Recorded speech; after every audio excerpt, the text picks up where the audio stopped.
여러분, 길을 가다가 혹은 지인의 집에서 이거 아직 쓸만한데 버리기 아까우니 가져가실래요? 하는 말을 들었을 때, 어머, 이게 웬 떡이야 하고 덜컥 받아오신 적 없으신가요? 공짜라면 양잿물도 마신다는 옛말처럼 우리는 남의 물건을 받아오는 것을 이득이라고 생각하기 쉽습니다. 살림의 보탬이 된다고 생각하고 돈을 아꼈다고 좋아하지요. 하지만 여러분, 85년을 살아보니 알겠습니다. 세상에 공짜는 없습니다. 특히 남이 쓰던 물건에는 가격표에는 없는 보이지 않는 비용이 숨어 있습니다. 그것은 바로 그 물건 주인이 쏟아부었던 기운과 그 물건에 배어 있는 사연입니다. 어떤 물건은 내 집에 들어와서 복을 부르기도 하지만 어떤 물건은 주인의 나쁜 기운과 불행까지 고스란히 몰고 들어와 멀쩡하던 내 집안을 쑥대밭으로 만들기도 합니다. 옛 어른들은 남의 물건 함부로 드리는 거 아니다라고 늘 경계하셨습니다. 그것은 단순한 미신이 아니라 나이 들수록 내 주변을 정갈한 기운으로 채워야 한다는 삶의 깊은 지혜였습니다. 오늘은 바로 그 이야기를 해보려 합니다. 아무리 탐나도 아무리 아까워도 절대로 남에게서 받아오면 안 되는 내 운을 막고 화를 부르는 5가지 물건에 대해 깊이 있게 이야기해 볼까 합니다. 안녕하세요, 여러분. 당신의 삶에 따뜻한 쉼표를 찍어드리고 싶은 아우라노트의 박서윤입니다. 앞으로도 저와 함께 인생의 지혜를 나누고 싶으시다면 구독과 좋아요 한번 꾹 눌러주셔서 우리의 인연을 맺어두셔도 좋겠습니다. 그럼 지금 바로 이야기를 시작하겠습니다. 제가 아는 67의 정 여사님 이야기를 해드릴까 합니다. 그분은 알뜰하기로 동네에서 소문난 분이셨습니다. 멀쩡한 물건이 버려져 있으면 주워오고 친구가 이사 간다고 하면 가구며 그릇이며 다 얻어오셨죠. 집안이 온통 남의 물건으로 가득 차 있어 마치 만물상 같았습니다. 그런데 어느 날 그분이 부잣집으로 이사가는 친구에게서 아주 고풍스럽고 비싸 보이는 대형 거울 하나를 얻어왔습니다. 이 비싼 걸 그냥 준다니 내가 횡재했지 뭐예요. 정 여사님은 싱글벙글하며 그 거울을 안방에 두었습니다. 그런데 이상한 일이 벌어졌습니다. 그 거울을 들여온 뒤부터 늘 건강하던 남편이 이유 없이 시름시름 앓기 시작했습니다. 밤마다 가위 눌림에 시달리고 부부 싸움이 잦아져서 집안에 큰 소리가 끊이지 않았습니다. 정 여사님 본인도 이유를 알 수 없는 두통에 시달렸죠. 나중에 알고 보니 그 거울을 준 친구네 집안이 사업부도로 풍비박산이 나고 부부가 이혼을 하면서 짐을 정리하던 중이었다는 것을 알게 되었습니다.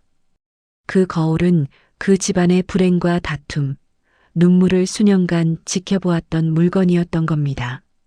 정 여사님은 뒤늦게 그 거울을 깨뜨려 버렸지만 이미 상할 대로 상한 몸과 마음을 추스르는 데는 한참이 걸렸습니다. 그분이 제게 말씀하시더군요. 제가 어리석었습니다. 남의 눈물 묻은 물건을 탐욕스럽게 내 집에 들인 죄를 톡톡히 치렀습니다. 저라고 왜 그런 실수가 없었겠습니까? 젊은 시절 없이 살 때는 남이 주는 헌 옷가지 하나, 헌 신발 한 켤레가 그렇게 고마울 수가 없었습니다. 그게 절약이고 미덕인 줄 알았습니다. 하지만 나이가 들면서 깨달았습니다. 내 집은 나의 우주입니다. 내 집안에 있는 물건 하나하나가 나에게 말을 걸고 나에게 에너지를 줍니다. 그런데 내 집에 내 취향, 내 역사가 담긴 물건보다 남이 쓰다 버린 것, 남의 손때가 묻은 것들이 더 많다면 내 인생의 주인은 과연 누구일까요? 나는 남의 인생 찌꺼기를 끌어안고 사는 보관소 관리인에 불과한 것은 아닐까요? 우리는 흔히 아까워서 받아옵니다. 하지만 정말 아까운 것은 그 물건이 아니라 그 물건 때문에 탁해지는 내 집의 기운이고 그 물건을 볼 때마다 느껴지는 나는 새 것을 살 능력이 없다는 무의식적인 패배감입니다. 풍수지리에서는 이렇게 말합니다. 오래된 물건에는 사용자의 기가 스며든다. 물리학적으로 봐도 일리가 있습니다. 모든 물질은 에너지를 가지고 있고 자주 사용하는 물건에는 사용자의 땀, 채취, 그리고 습관이 묻어 있기 마련입니다. 특히 인생의 황혼기인 노년에는 기운이 쇠약해지는 시기입니다. 젊을 때는 남의 나쁜 기운도 튕겨낼 힘이 있지만 나이가 들면 스펀지처럼 주위의 기운을 빨아들입니다. 그래서 노년일수록 내 주변을 새 것, 깨끗한 것, 나의 것으로 채워야 합니다. 그래야 내 생명력이 보존됩니다. 남의 물건을 탐하지 않는 것. 그것은 단순히 물건의 문제가 아니라 내 남은 인생을 남의 찌꺼기가 아닌 나의 고유한 빛깔로 채우겠다는 단단한 결심입니다. 자, 그럼 지금부터 아무리 탐나도 아무리 친한 사이라도 절대로 받아오면 안 되는 그 위험한 물건 5가지를 하나씩 짚어보겠습니다. 당신의 남은 운을 지키고 집안을 평안하게 만들 중요한 이야기이니 꼭 귀 기울여 들어주시기 바랍니다. 첫째, 남이 신던 신발입니다. 이거 명품 구두인데 사이즈가 안 맞아서 몇 번 안 신었어. 등사나 비싼 건데 가져가서 신어. 이런 유혹 참 뿌리치기 힘듭니다. 겉보기엔 멀쩡해 보이니까요. 하지만 신발은 절대 받아오면 안 됩니다. 가장 현실적인 이유는 내 발 건강을 망치기 때문입니다. 사람마다 발 모양이 다르고 걷는 습관이 다릅니다. 남이 신던 신발은 이미 그 사람의 발 모양대로 변형되어 있습니다. 그 신발을 내가 신으면 내 발은 억지로 남의 발 모양에 맞춰야 합니다. 이것은 무릎 관절, 허리 통증의 직행열차입니다. 또 남의 땀과 각질, 무좀균이 가장 많이 서식하는 곳이 신발입니다. 남의 세균을 내 발에 옮겨 심는 것과 같습니다. 신발은 그 사람이 걸어온 길을 상징합니다. 남이 신던 신발을 신는다는 것은 그 사람의 고단한 인생길, 그 사람의 애군을 내가 대신 밟고 가겠다는 뜻과 같습니다. 특히 병을 앓았거나 돌아가신 분의 신발은 절대로 탐해서는 안 됩니다. 신발만큼은 시장표 10,000원짜리라도 내 발에 맞는 새 신을 사서 신으십시오. 그것이 내 남은 인생길을 꽃길로 만드는 시작입니다. 둘째, 사연 있는 거울과 인형입니다. 앞서 정 여사님의 사례처럼 이사가는 집이나 고가구점에서 나오는 오래된 거울이나 인형은 왠지 모를 신비함에 끌리곤 합니다. 거울은 영혼을 비추는 창이라고 했습니다. 오래된 거울, 특히 남이 쓰던 거울에는 그 주인이 거울을 보며 지었던 수만 번의 표정, 한숨, 눈물, 가리고 그 집안의 기운이 서려 있습니다. 거울이 흐릿하거나 금이 가 있다면 더더욱 흉물입니다. 그것은 내 자화상을 왜곡시키고 마음을 불안하게 만듭니다. 인형도 마찬가지입니다. 사람의 형상을 한 물건, 특히 눈이 있는 물건에는 영혼이 깃든다는 말이 있습니다. 남의 집 아이가 가지고 놀던 인형, 누군가가 애지중지하다 버린 인형에는 그 사람의 집착이나 감정이 남아있을 수 있습니다. 내 집 안방에 모르는 누군가의 시선이 깃든 물건을 두지 마십시오. 나를 불안하게 하고 숙면을 방해합니다. 셋째, 남의 집 죽은 화분이나 말린 꽃입니다. 화분값만 해도 비싼데 가져가서 다시 심어봐. 하고 말라 비틀어진 나무가 담긴 화분을 받아오는 경우가 있습니다. 또는 예쁘게 말린 드라이 플라워, 장식을 얻어오기도 하죠. 이것은 절대 금물입니다. 집안에는 생기가 돌아야 합니다. 죽은 나무, 뿌리가 썩은 화분, 말린 꽃은 이미 생명이 다한 사기, 즉 죽은 기운입니다.